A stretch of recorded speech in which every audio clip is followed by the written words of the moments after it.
الحمد للہ رب العالمین والصلاة والسلام علی نبینا محمد وعلی آلہ وصحبہ اجمعین اما بعد۔ عزیز طلباء، اس سے پہلے دروس میں ہم امام بخاری رحمہ اللہ کا تعارف اور اسی طرح سے صحیح بخاری کا تعارف اور صحیح بخاری کے اندر امام بخاری رحمہ اللہ کا منہج کیا ہے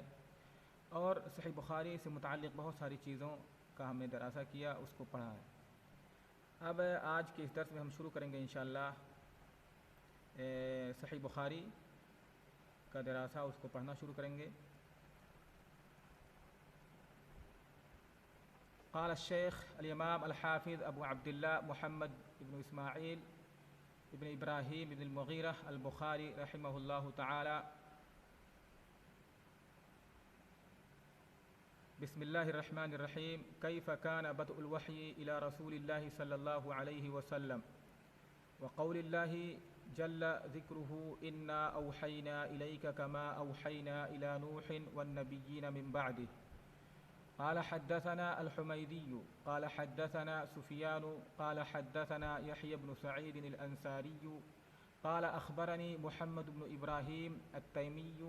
انه سمع علقمة بن وقاص الليثي يقول سمعت عمر بن الخطاب رضي الله عنه على المنبر قال سمعت رسول الله صلى الله عليه وسلم يقول انما الاعمال بالنيات وانما لكل امرئ ما نوى فمن كانت هجرته الى دنيا يصيبها او الى امرأة ينكحها فهجرته الى ما هاجر اليه۔ امام بخاری رحمہ اللہ نے اپنی اس کتاب صحیح بخاری کا افتتاح بسم اللہ سے کیا ہے۔ جیسا کہ آپ دیکھ رہے ہیں، بسم اللہ سے امام بخاری رحمہ اللہ نے اپنی اس کتاب صحیح بخاری کا افتتاح کیا ہے، اور بعض روایتوں میں یعنی بسم اللہ کے بعد باب کا ذکر ہے،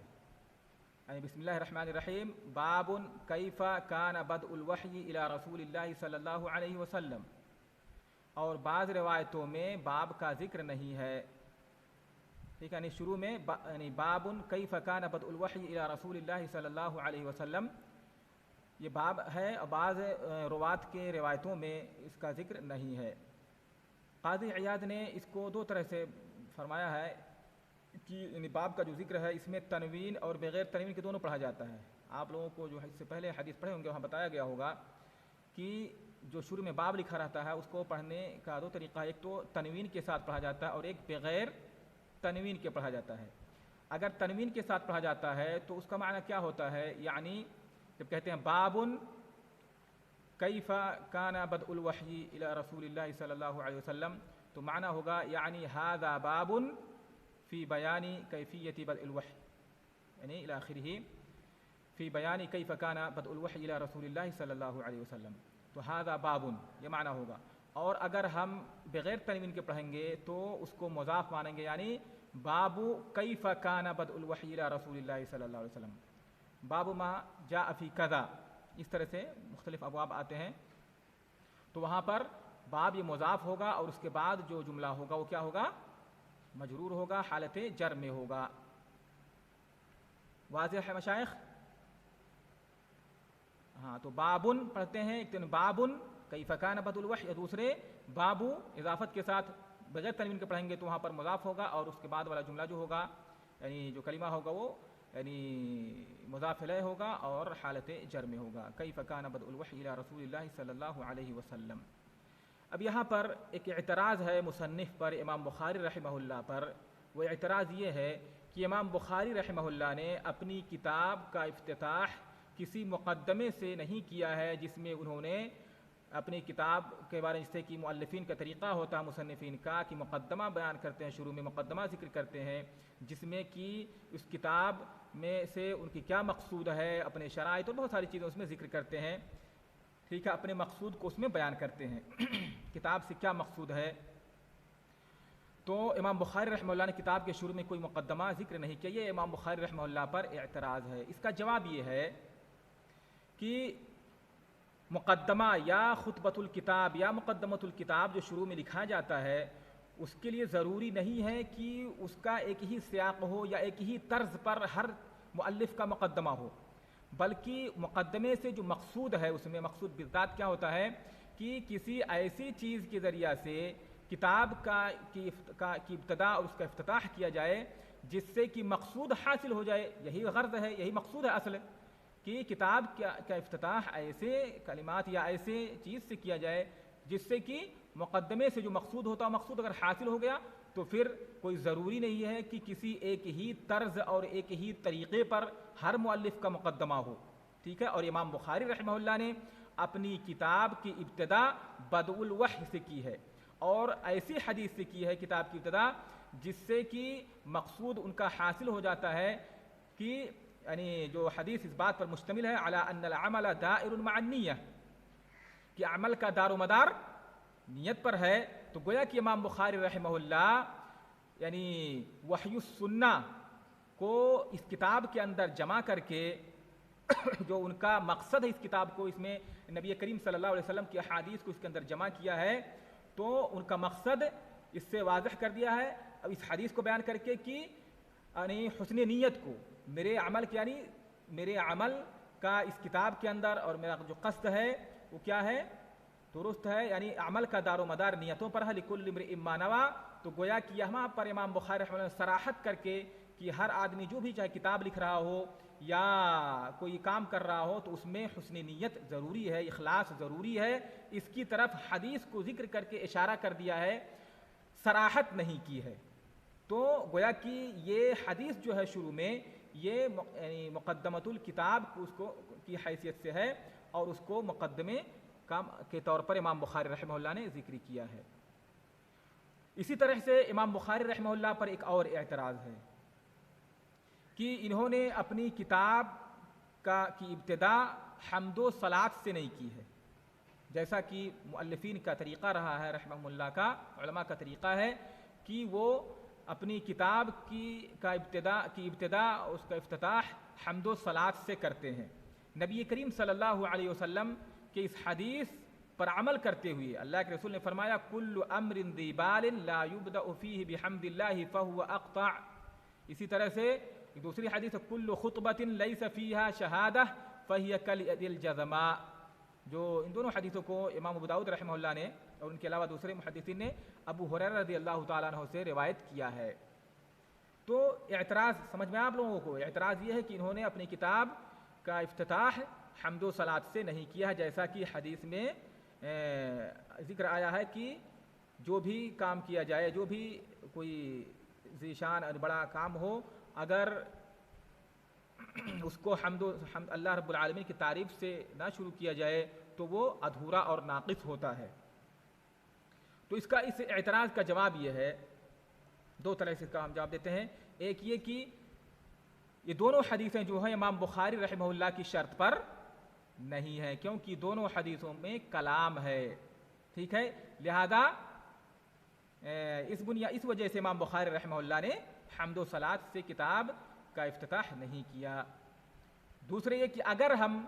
تسلیم کر لیں کہ یہ حدیث قابل احتجاج ہے, اس قابل ہے حدیث, دونوں حدیثیں اس قابل ہیں کہ اس سے احتجاج کیا جا سکتا ہے,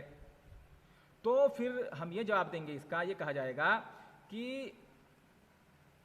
بھائی اس حدیث کے اندر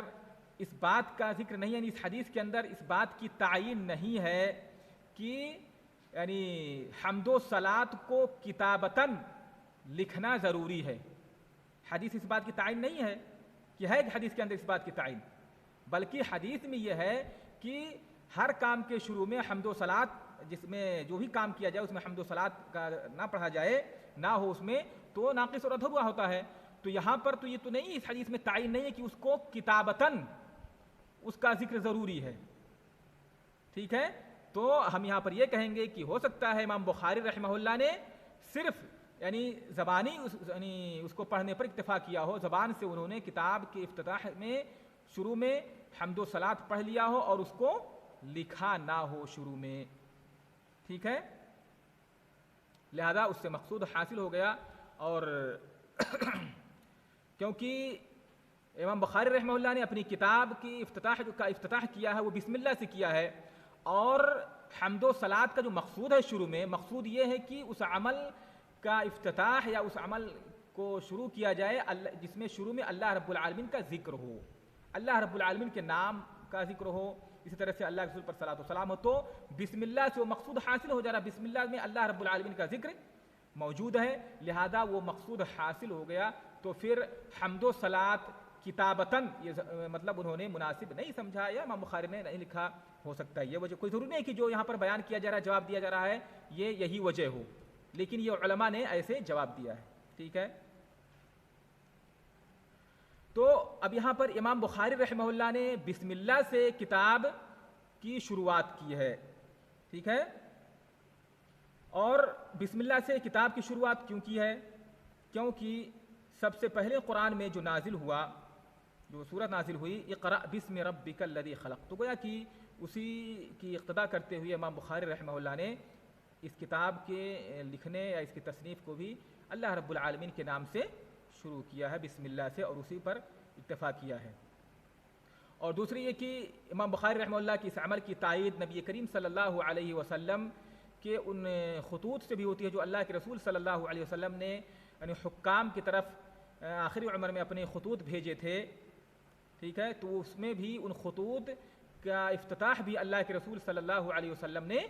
بسم اللہ سے کیا تھا، حمد و صلاۃ سے نہیں. تو گویا کہ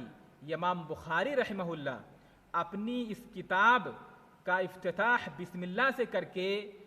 یعنی اس کتاب کو ایک رسالہ اس کتاب کو ایک رسالہ کا مقام دیا ہے، یعنی اس کتاب کو ایک رسالہ قرار دیا ہے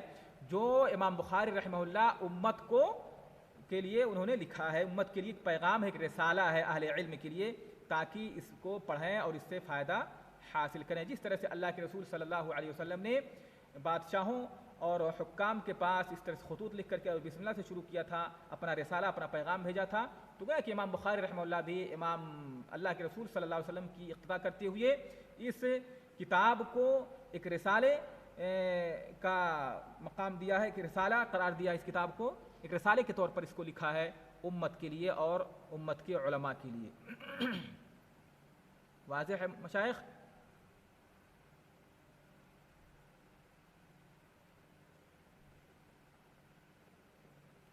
اسی طرح سے اس کے بعد امام بخاری رحمہ اللہ فرماتے ہیں باب کیف کان بدء الوحی الی رسول اللہ صلی اللہ علیہ وسلم.